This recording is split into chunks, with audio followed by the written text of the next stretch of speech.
وَإِذْ اور یاد کرو جب غدوت من اہلک آپ صبح کے وقت اپنے گھر سے نکلے اے محبوب صلی اللہ علیہ وسلم تبوئ المؤمنین مومنوں کو بٹھا رہے تھے مقاعد للقتال جنگ کے مورچوں میں۔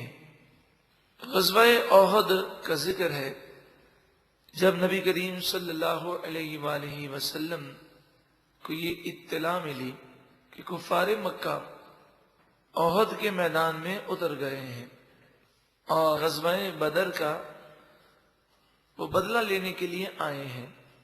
پورے 1 سال انہوں نے تیاری کی اور سن 3 ہجری میں ان کا یہاں پر آنا ہوا۔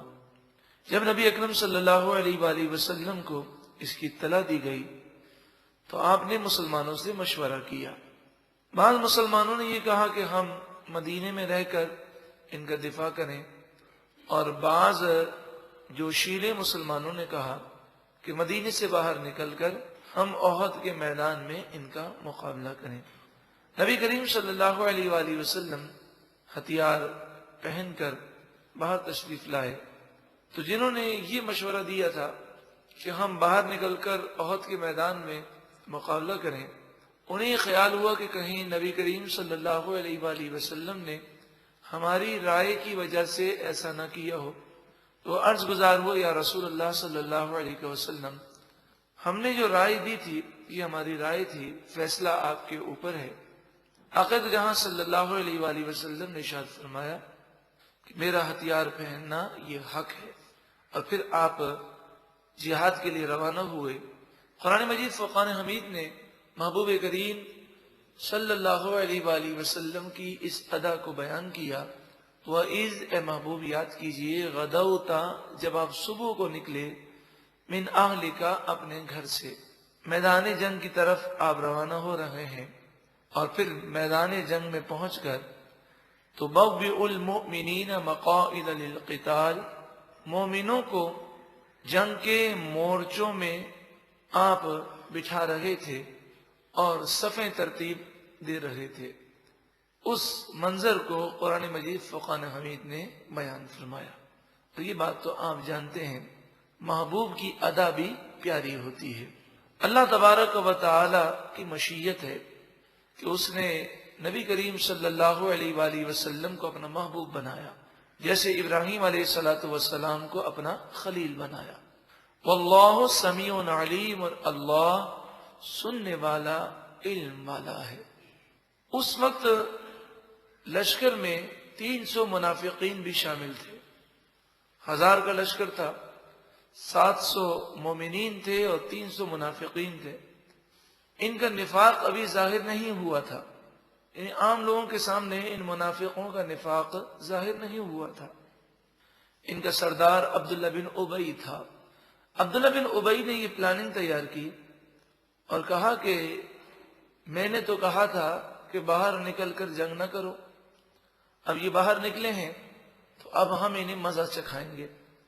اور اس نے اپنے ساتھیوں سے یہ کہا کہ جیسے ہی جنگ اپنے عروج پر پہنچے تو تم 300 افراد اس طرح بھاگنا جنگ سے کہ کافروں کے حوصلے بڑھ جائیں اور مسلمانوں کے حوصلے پست ہو جائیں، اور مسلمان یہ سمجھیں کہ ہمارے مسلمان بھائی شکست کھا کر اب جنگ سے بھاگ رہے ہیں۔ اس طرح دوسرے مسلمانوں کے حوصلے بھی پست ہوں گے اور وہ دیکھا دیکھی وہ بھی بھاگنا شروع کر دیں گے۔ ایسا ہی اس نے کیا، اور عین جنگ کے دوران 300 افراد لشکر کی مختلف جگہوں سے نکل کر بھاگے۔ تو مسلمانوں کو اللہ تعالیٰ نے بھاگنے سے محفوظ فرما لیا۔ صرف 2 مسلمانوں کے گروہ تھے، بنی حارثہ اور بنی سلمہ، جو لشکر کے بازو تھے۔ انہیں شیطان نے لغزش دینے کی کوشش کی اور ان کا دل چاہا کہ وہ بھی بھاگ جائیں، خوف ان پر طاری ہوا، لیکن اللہ تعالیٰ نے انہیں بھاگنے سے محفوظ فرمایا اور انہیں ایمان کی مضبوطی عطا فرمائی۔ ارشاد فرمایا اذ یاد کرو جب ہمت طائفتان منکم تم میں سے دو گروہ نے جب ارادہ کیا، بنی حارثہ اور بنی سلمہ، ان تفشلا، انہوں نے یہ ارادہ کیا کہ وہ بزدلی دکھا کر بھاگ جائیں، واللہ ولیہما، اور اللہ نے ان دونوں گروہ کو بھاگنے سے محفوظ فرما لیا۔ اب مسلمانوں کو نصیحت کی جاتی ہے، سمجھایا جاتا ہے کہ اگر 300 افراد بھاگ گئے تو کیا ہو گیا، تمہارا بھروسہ تو اللہ کی ذات پر ہونا چاہیے، چاہے میدان جنگ سے سارے بھاگ جائیں۔ وَعَلَى اللَّهِ فَلْيَتَوَكَّلِ الْمُؤْمِنُونَ، اور اللہ ہی پر مومنوں کو بھروسہ کرنا چاہیے۔ اب اس جنگ کے اندر مسلمانوں کو فتح ہو گئی۔ فتح جب ہو گئی تو مسلمان مال غنیمت حاصل کرنے لگے اور کافروں کو پکڑ پکڑ کر گرفتار کرنے کے لیے دوڑے، یعنی کافروں کا انہوں نے پیچھا کیا۔ نبی کریم صلی اللہ علیہ وآلہ وسلم جس طرف جہاد کر رہے تھے، مسلمانوں کے لشکر کی پیٹھ کے پیچھے ایک پہاڑی درہ تھا، ایک پہاڑی چٹان تھی۔ وہاں پر نبی کریم صلی اللہ علیہ وآلہ وسلم نے 50 تیر اندازوں کو مقرر فرمایا۔ عقیدہ جہاں صلی اللہ علیہ وآلہ وسلم کے بارے میں مورخین متفق ہیں کہ نبی کریم صلی اللہ علیہ وآلہ وسلم کی جنگی حکمت عملی ایسی ہوا کرتی کہ بڑے سے بڑا سپہ سالار بھی آپ کی جنگی حکمت عملی تک نہیں پہنچ سکتا۔ تو آپ نے جنگی حکمت عملی یہ اختیار فرمائی کہ 50 تیر اندازوں کو فرمایا، اس پہاڑی چٹان پر کھڑے رہو اور تمہارا رخ مسلمانوں کی طرف نہیں ہوگا، تمہارا رخ مدینے کی طرف ہوگا، تاکہ پیچھے سے کوئی گھوم کر حملہ نہ کر دے۔ اب مسلمان کافروں کی طرف رخ کر کے جنگ کر رہے ہیں اور پیٹھ پیچھے 50 تیر انداز مقرر ہے۔ کافر بھاگنے لگے تو وہ جو 50 تیر انداز تھے اس میں سے تقریباً 40 تیر اندازوں نے درے سے اتر کر ان کافروں کا تعاقب شروع کر دیا تاکہ انہیں گرفتار کریں اور مال غنیمت حاصل کریں۔ حضرت عبداللہ بن جبیر رضی اللہ تعالیٰ عنہ ان 50 تیر اندازوں کے امیر تھے۔ آپ نے انہیں سمجھایا اور فرمایا، دیکھو مجھے اچھی طرح یاد ہے نبی کریم صلی اللہ علیہ وآلہ وسلم نے ارشاد فرمایا کہ میں جب تک تمہیں حکم نہ دوں تم یہاں سے ہلنا نہیں۔ تو وہ 40 افراد ہی کہنے لگے، نہیں، بلکہ بات یہ تھی کہ حضور نے یہ حکم دوران جنگ فرمایا، اب جنگ ختم ہو گئی تو ہمیں کافروں کو پکڑنے میں کوئی حرج نہیں ہے۔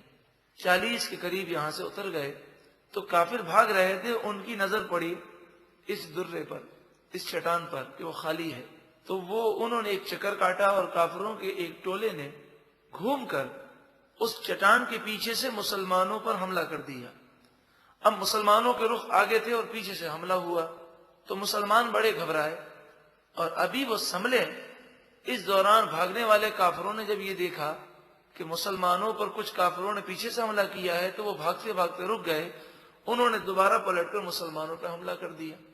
اب دونوں طرف سے مسلمانوں پر حملہ ہو گیا اور بیچ میں مسلمان بری طرح پس گئے، 70 مسلمان شہید ہو گئے اور تقریباً جتنے مسلمان تھے سب زخمی ہو گئے، یہاں تک کہ نبی کریم صلی اللہ علیہ وآلہ وسلم کے دندان مبارک شہید ہوئے، آپ کے چہرے مبارک پر زخم آئے اور شیطان نے یہ افواہ پھیلا دی کہ نبی کریم صلی اللہ علیہ وآلہ وسلم شہید ہو گئے۔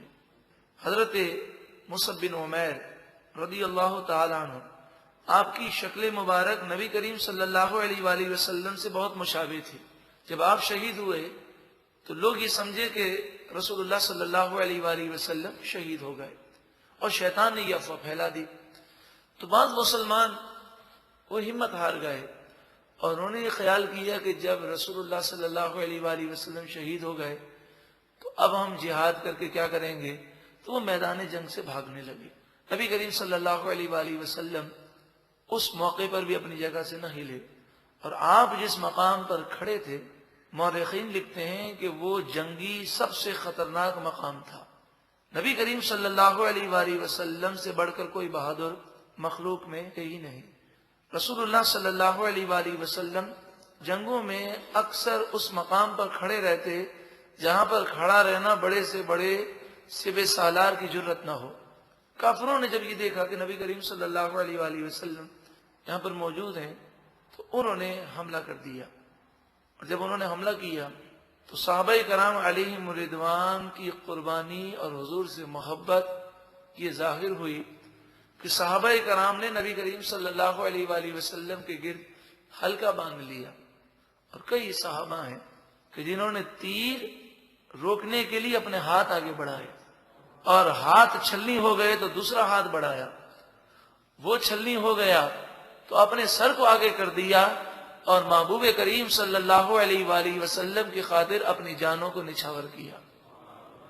کئی ایسے تھے کہ ڈھال ان کے پاس نہ تھی، تو جب وہ کفار حضور کی طرف تلوار بڑھاتے تو صحابہ کرام اپنی محبت کا اظہار کرتے اور سینے کو ڈھال کے طور پر پیش کرتے، اپنے آپ کو ٹکڑے کر دیتے، لیکن نبی کریم صلی اللہ علیہ وآلہ وسلم کے قدموں میں گویا کہ اپنی جان کو نچھاور کر دیتے۔ تو کئی صحابہ کرام نے اس موقع پر اپنی جانوں کو نچھاور کیا، اور پھر کچھ صحابہ نے لوگوں کو پکارا تو بھاگتے ہوئے مسلمانوں تک یہ آواز گئی، اور وہ دوڑ کر آئے، اور پھر دوبارہ مسلمانوں نے کافروں پر حملہ کیا، اور اللہ تعالیٰ نے مسلمانوں کو فتح و نصرت عطا فرمائی۔ اس موقع پر جو ضعیف الایمان لوگ تھے ان کے ذہن میں یہ وسوسہ آیا کہ جب ہم اللہ کو ماننے والے ہیں، جب ہمارے ساتھ رسول اللہ صلی اللہ علیہ وسلم ہیں، تو پھر یہ مسائل کیوں پیدا ہوئے؟ قرآن مجید فرقان حمید نے اس کا جواب ارشاد فرمایا، وَلَقَدْ نَصَرَكُمُ اللَّهُ بِبَدْرٍ، اور بے شک اللہ نے بدر کے مقام پر تمہاری مدد فرمائی، وَأَنْتُمْ أَذِلَّةٌ، اس وقت تم بے سر و سامان تھے، فَاتَّقُوا اللَّهَ، پس اللہ سے ڈرو، لَعَلَّكُمْ تَشْكُرُونَ، تاکہ تم شکر کرو۔ اس آیت میں گویا کہ یہ سمجھایا گیا کہ بدر کے مقام پر تمہاری تعداد 313، احد کے مقام پر 1000 تھی، 1000 میں سے 300 منافقین بھاگ گئے، اب 700 مومنین باقی رہے۔ وہ 313 تھے بدر میں، غزوہ احد میں 700۔ ان کے پاس صرف 6 یا 8 تلواریں تھیں، تمہارے پاس تلواروں کی تعداد زیادہ۔ تم تیاری کے ساتھ نکلے تھے، اور غزوہ بدر تو اتفاقی ہو گیا تھا، لیکن غزوہ بدر میں غیبی امداد دی گئی، اور تمہیں فتح و نصرت ایسی ملی کہ 70 کافر مارے گئے اور 70 گرفتار ہوئے، اور باقی ایسے بھاگے کہ مڑ کر انہوں نے دیکھنے کی جرت نہ کی۔ اس موقع پر فتح ہوئی، اس موقع پر بھی فتح ہوئی، مگر غزوہ احد میں نقصان اٹھا کر تکلیفیں جھیلنے کے بعد تمہیں فتح ہوئی۔ تو تم غور کرو کہ کیا وجہ ہے، فرق کیا ہے؟ مفسرین نے فرمایا فرق یہ ہے کہ غزوہ بدر میں تم نے نبی کریم صلی اللہ علیہ وآلہ وسلم کی نافرمانی نہیں کی تھی، اور غزوہ احد میں 40 تیر اندازوں نے نبی کریم صلی اللہ علیہ وآلہ وسلم کے فرمان پر عمل نہیں کیا۔ اس کے تحت مفسرین فرماتے ہیں کہ مسلمانوں پر جب بھی کوئی مشکل وقت آئے، جب بھی انہیں شکست ہو جائے، جب بھی انہیں پریشانی لاحق ہو، وہ دیکھ لیں کہ کیا وہ اللہ اور اس کے رسول کے فرما بردار ہیں۔ اگر اللہ اور اس کے رسول کے فرما بردار نہیں ہیں تو توبہ کریں اور اللہ اور اس کے رسول کے فرما بردار بن جائیں کہ نافرمانی سے روب چلا جاتا ہے اور دشمن حاوی ہو جاتا ہے۔